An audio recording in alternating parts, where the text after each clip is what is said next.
I grew up in Montana State, the Big Sky country, but not that part of the state. This part, the middle, Great Falls, Montana, where we had to use our imaginations. We had to dream about where we would go, who we would become. Me? I always wanted to be She-Ra. It was the 80s, what can I say? There was always something about superheroes and superpowers that really got me, that all of us had something just under the surface waiting to be discovered. As kids, we forgot to remember our limitations. We dreamed big. As an adult, I'm still enamored by this idea of superpowers. But instead of forgetting limitations, I focus on them. I think about how we can learn from limitations to inspire innovation. It was this search for innovation and superpowers that led me to Microsoft, where I work in the inclusive design team in the Microsoft Design Studios. We're a small team out in Redmond, Washington, and we work to bring inclusive design to life through culture change in our people, but also through our products and through partnerships with universities and other companies around the world. We learn and we innovate and we think about different ways to practice inclusive design. So why is Microsoft betting on inclusive design? Well, our mission is to empower every person and every organization on the planet to achieve more. And it's that every person on the planet part that feels really big and bold and sometimes daunting. There are 7.4 billion people on Earth. 7.4 billion unique people. And it's our mission to build products that all 7.4 billion of these people use every day to communicate with the people they love, to use in their cars, to use at home, to use at work. When I think about all 7.4 billion people, I think about the diversity that we see in our world. Have you ever wondered how many different types of people there are? When I think about all the different types of people and the diversity we see in our world, think about building products for all 100% of these people, it feels slightly counter to what I learned studying computer science in the University of Washington. We were taught about the 80-20 rule. Does that ring a bell for anyone here? It talks about building for the 80% to reach the broadest possible market for your product. But this assumes that there's some common set of needs, some common set of use cases and wants, some average in that 80%. And when we're thinking about human beings, that's a fallacy. There is no average. And I think this is best described by Todd Rose's book, The End of Average. In the early 1950s, the US Air Force was having issues. Pilots couldn't keep control of their planes. In one day, they had 17 crashes alone. And they couldn't attribute any of these crashes to human or mechanical error. So what was happening? Well, they found that way back in 1926, that the cockpits were optimized for the average pilot based on 140 different dimensions of size, presumably only based on male pilots as well.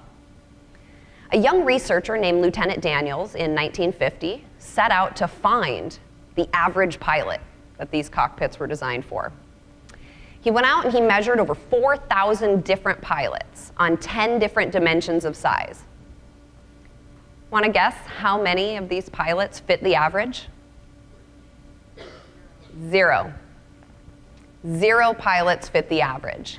They found that the cockpits were optimized for no one. This led to something called the individual fit principle, where the Air Force mandated that the cockpits be redesigned to fit anyone who fell within the 5th to the 95th percentile.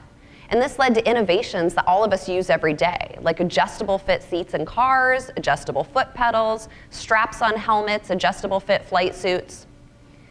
Just like the US Air Force realized in the 1950s that there is no average person, isn't it about time that we as product makers and designers do the same? In the early 2000s, the World Health Organization drastically redefined the definition of disability. And the crux of this redefinition was to define it as context dependent rather than the attributes of a person. And this redefinition is pivotal to anybody who designs products or interactions, because it's not the wheelchair that creates the disability. It's the lack of adequate building access that recognizes the diversity of ways that we as human beings get around. Some of the greatest inventions of our time have come from human beings overcoming exclusion. Pellegrino Turri created the first typewriter to communicate with a lover who was blind. A man modified the drinking straw so that his young daughter could sit at the table and drink. And a man named Vint Cerf created nascent email protocols to communicate with his wife who is deaf. What if designing for 7.4 billion people actually started with designing for one person? What does that really mean? Let's do a little experiment. Think back to when you were a child. Some of you may be able to go back further than others. It doesn't matter how far back you go. Maybe you dreamed you'd be here one day talking about equity and sustainability. Maybe you framed it a little more simply like I did. Maybe you just wanted to be a superhero. Either way, this is your chance to go back in this little experiment. Think about what your favorite form of play was. Nod your head when you have something in mind. Okay? So when you think about your favorite play space, where are you? What are you doing? How do you feel? Why is that activity you chose in this place your favorite? Maybe you chose a playground. Maybe you chose swinging. It's a favorite. People pick that one a lot. I loved swinging. I always felt like I was Wonder Woman in her invisible jet flying above the playground. It gave me this sense of flying and freedom. It also let me change my perspective on the world. I could see things I couldn't see when I was on the ground. So take your activity and think about who might be excluded from that activity. Who can't participate in your favorite activity? Who can't get to your favorite place to do that activity? If I think about swinging and I think about a playground, I immediately think about people who physically can't use a traditional swing. But I also think about kids who might be scared of heights, or people with sensory overload who can't handle being at a playground. Or what about kids who are too shy to go take their turn on the swing? What about the kids who couldn't get to the playground that day? Or places where there are no playgrounds, no swings at all? All of these people experience exclusion, and it's important to think really broadly about that exclusion so we understand barriers. All right, so for the final step in this experiment, take your place to play, who's excluded, and think about why you loved that experience and how you might create a way for anyone to have that same experience. And note that I said experience. When I think about swinging and I think about playgrounds, I loved it because it gave me this change of perspective. Well, we do this experiment and this activity all the time with teams inside and outside of Microsoft. And my favorite answer came from an intern we had this summer. Her name is Hannah McLaughlin. She is studying design at Rhode Island School of Design. And Hannah suggested that to give anyone a change of perspective, we might create a series of mirrors so that anybody firmly on the ground could get that same change in perspective and see the playground from different angles. I thought that was pretty smart.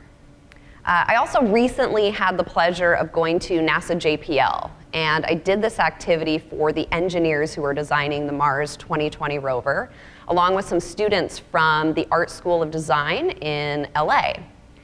It was really interesting watching the people who were thinking about space exploration, and drawing parallels between children at play. One of the teams actually was thinking about how they might understand the exclusions that somebody in a wheelchair might face when trying to navigate a traditional playground, and how that might help them inspire how the rover will traverse Mars, a planet that humans have never actually been to. I love this quote from Susan Goldsman. She was an inspiring professor out of Berkeley. She created inclusive spaces and playgrounds in her lifetime. She said, inclusive design doesn't mean that you're creating one thing for all people. It means that you're designing a diversity of things so that everyone can participate.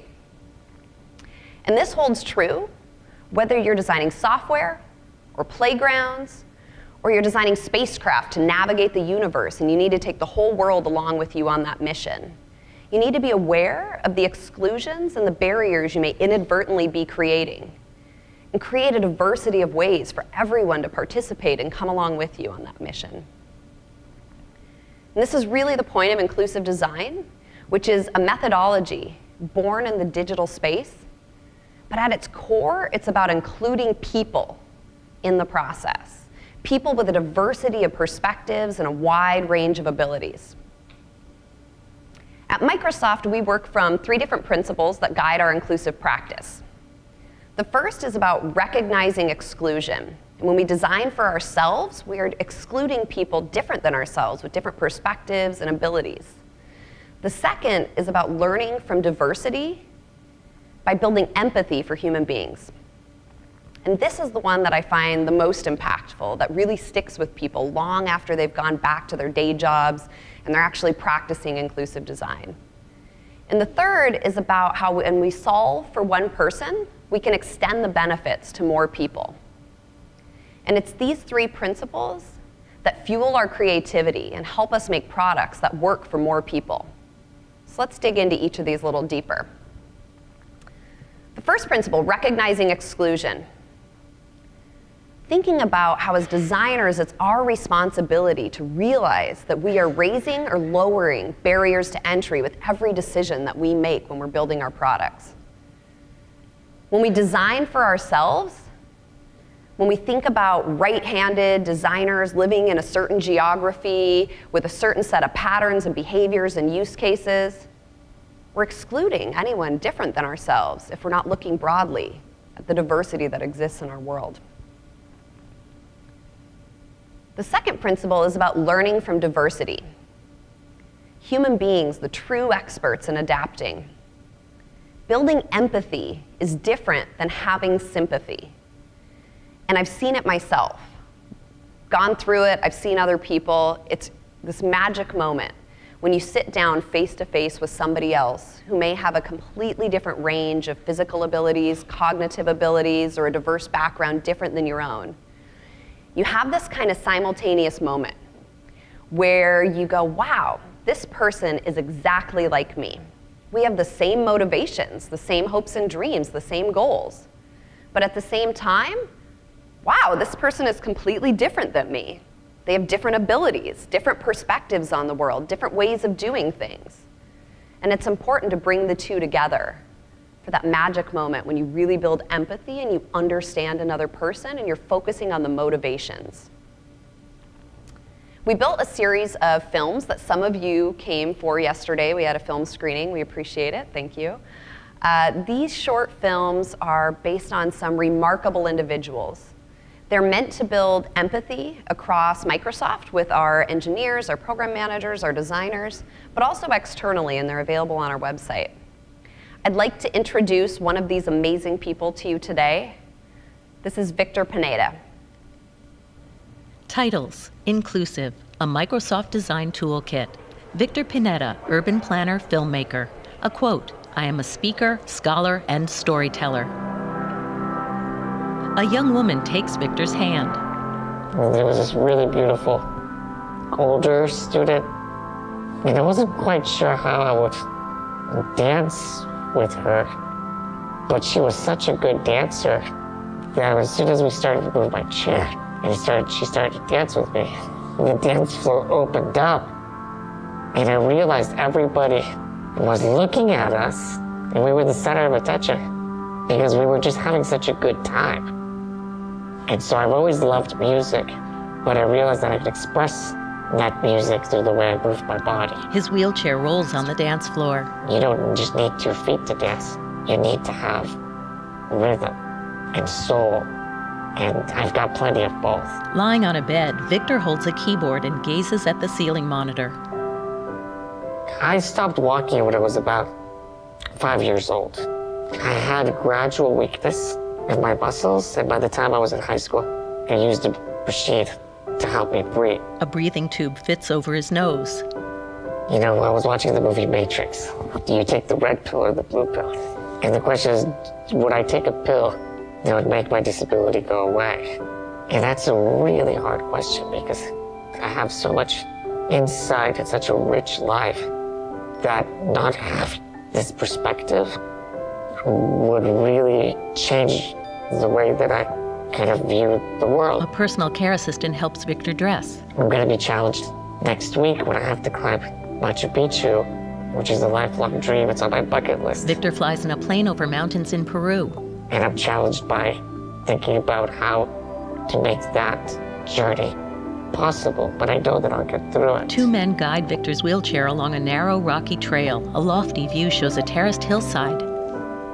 There's a triangle, 3 different things that have to come together to really unlock human accomplishments for people with disabilities. And those involve assistive technology, personal assistance, somebody that's aware, understanding how to support you. And 3 is coping strategies. And so these 3 things sort of create a variety of tools. In a Nevada desert, Victor rides in an ice taxi. Like my recent trip to Burning Man. He lies on blankets. Where I had never been camping before because I need some basic infrastructure. His wheelchair rides atop the taxi. And so how was I going to get, a solar-powered battery charger to charge my breathing machine? And how was I going to have my assistant putting me in a tent and having to put me on the floor and this and that?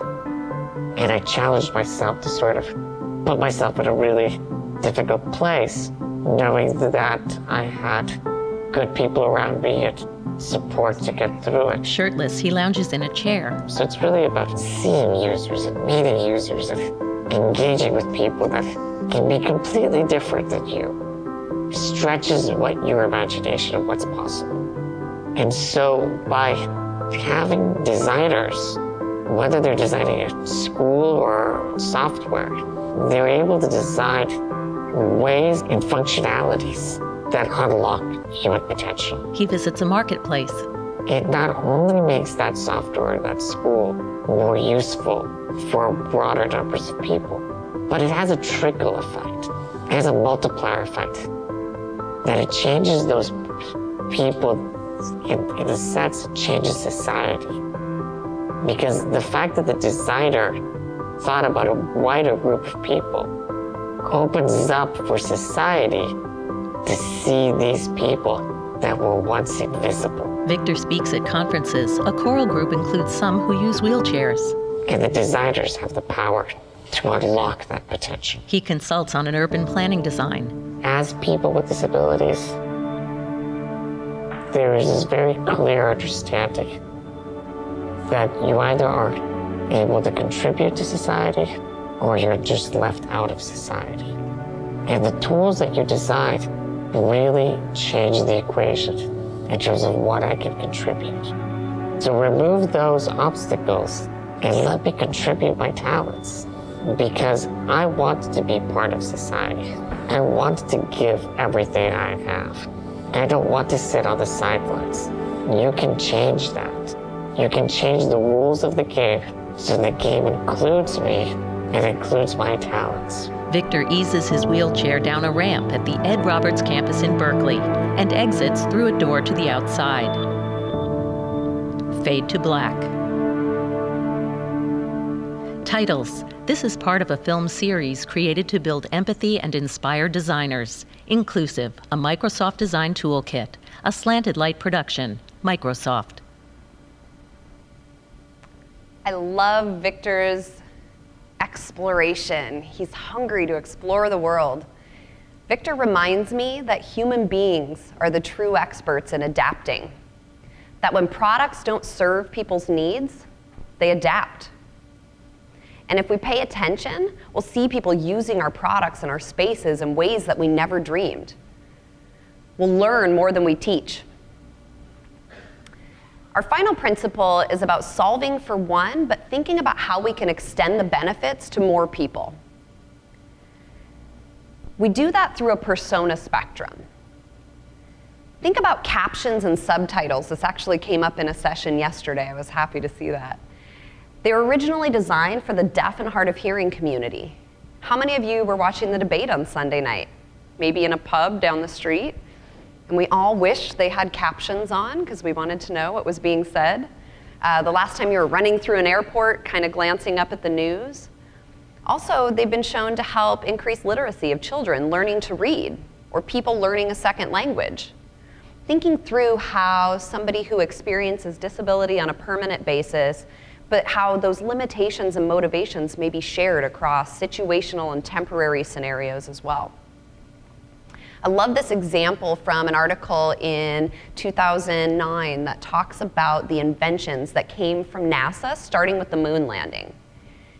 Things like the ear thermometer, scratch-resistant lenses, the computer microchip, once created for a singular purpose, born out of the need to innovate under extreme constraints, now used by people all over the world every day.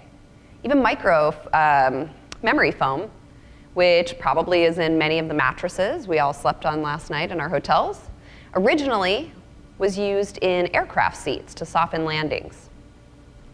A more recent example that I love from NASA as well, as you can tell, I'm a little enamored with NASA, they're actually taking the algorithms that they use to look for astrophysical similarities from the data coming back from all of the spacecraft in the universe. They're going to take those same algorithms and now use them to look for anomalies and similarities in cancer images. Imagine the advancements we can make if we take those innovations that were born out of these needs to innovate under extreme constraints from exploring the universe and apply them to some of life's greatest medical mysteries. An example a little closer to home, Skype translator, originally designed to help people communicate in real time across languages, now being used by people in the deaf and hard of hearing community to communicate with people in the hearing community without use of specialized services.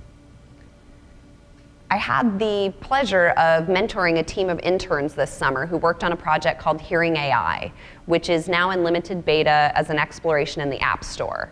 This was originally inspired and created by a really remarkable woman who is an engineer at Microsoft. Her name is Swetha. She's deaf. Her carbon monoxide detector had been going off for 3 days in her apartment, but she couldn't hear it. Luckily for her, it was a false alarm.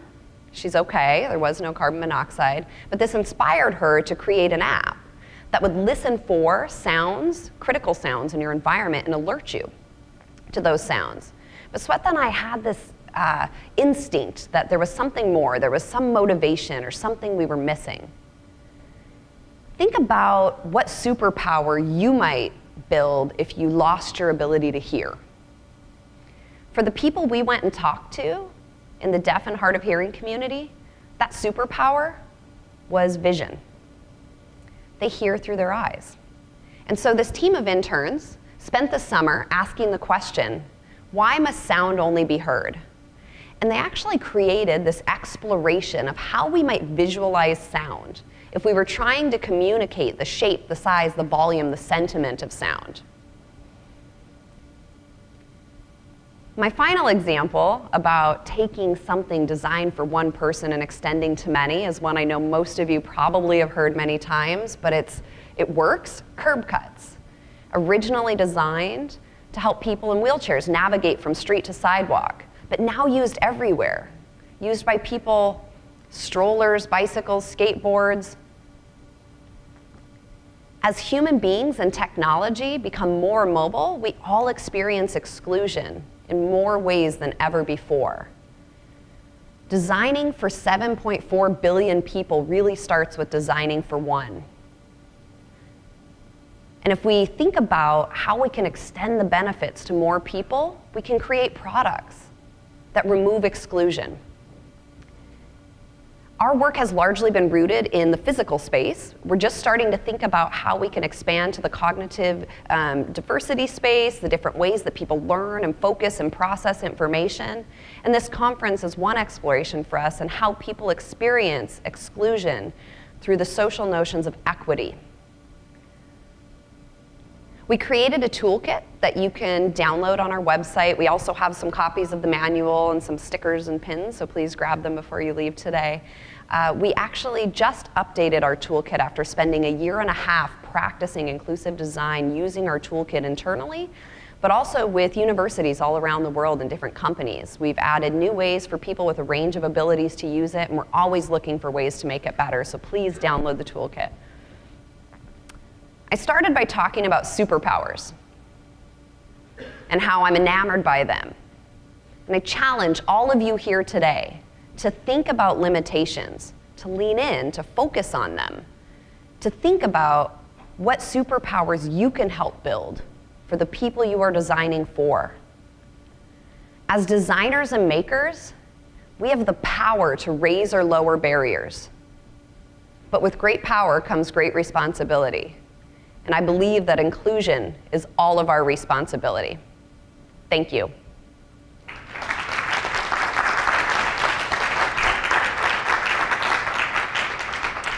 And now we will do questions with Slido. This is my colleague Nathan Kyle, also from Microsoft. Please go out to slido.com and submit your questions, and we'll start answering them.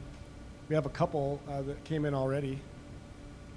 Top inclusive design success. I'm looking at Nathan too, because we have so many. So inclusive design, our team is inside of the Windows and Devices group at Microsoft. So we work with the teams that build Windows, that build Surface, that build Xbox, all of those experiences. I would say one of the top, most exciting moments for me was during an Xbox sprint, an inclusive design sprint, when you saw a room full of kind of hardcore gamers, people who had been engineers really focused on gaming, have this crazy aha moment where they realized that people with different abilities couldn't physically play the games that they loved. And you could see them go through this transformation, and there's now a huge team of people who are super, super passionate about creating better games for everyone, and a new initiative that actually was announced externally called Gaming for Everyone that you can check out their website. And they're passionate about trying to build games that anyone can play with any physical or cognitive ability. I kind of like this question from Leah about how do we make sure that we're not designing internally and that we're bringing learnings from the exterior inside? Yeah, that's a great point. Coming to conferences like this, we try and leave Redmond as much as possible. Like, we are very aware that there is a 98052, that's our zip code, a bubble that we live in. And so we try and get out as much as we can and meet people differently than ourselves, immerse ourselves, spend time with people, learning about their lives, not just watching them use our products, but going and talking to people in their daily lives. We go spend time with people in their homes. We do research projects. We try and do partnerships with universities and startups and small businesses and nonprofits to really understand what's happening. So we are very aware that we can get caught in our own bubble. It just happens in engineering a lot. People use their own biases and use their own use cases to solve things. So we get out and we meet people and we bring people in too. Would you say anything? Yeah, well, most of the people that we bring in are external, so we tend to talk to more people outside than inside. And I like this question also about the budget and project schedule. Maybe it's about how do you prioritize inclusive design and how do you schedule it into your normal design process? Yeah, it's interesting because it's not free. Right? Bringing people in and having people come along with you on the process, building videos, building content. There was a session yesterday about virality in social media. I don't know if anybody went to that. And somebody asked the question about creating content very cheaply. We do have the luxury of having larger budgets. We are at a bigger company, but teams have to invest. And I actually always use an example, and it's really the human investment and the time. I have a good friend, Lacey Stone, who works for UNICEF, and I like to use clean water as an example a lot when I'm talking with engineering teams. You don't just go build a well somewhere and then walk away and now those people have clean water. You need to get people to first buy in to the idea that the well is a good idea. And then you need them to invest in building the well. And then you need them to invest in the long-term plan to maintain the well. And UNICEF has a huge number of strategies that they employ. They work with the local religious leaders in the different areas. They make sure that there's a tax imposed so that people feel invested.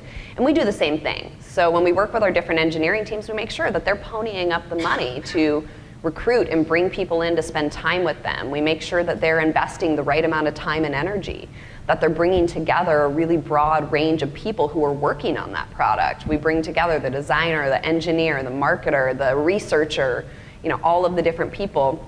And we ask them to make that investment, because if you make the investment and you go through the time and you build the empathy, that's when we see the long-term change, which is where the bigger changes happen. It's not in the tiny, minute little changes to the product, it's in the long-term culture change. And I think, are we over our time? All right. We will be outside for another couple of minutes to talk with people, but then we got to run to a lab we have. But both Nathan and I will be here the next couple of days, or today and tomorrow. So please find us. We'd love to talk with you. Thank you for coming. Appreciate it.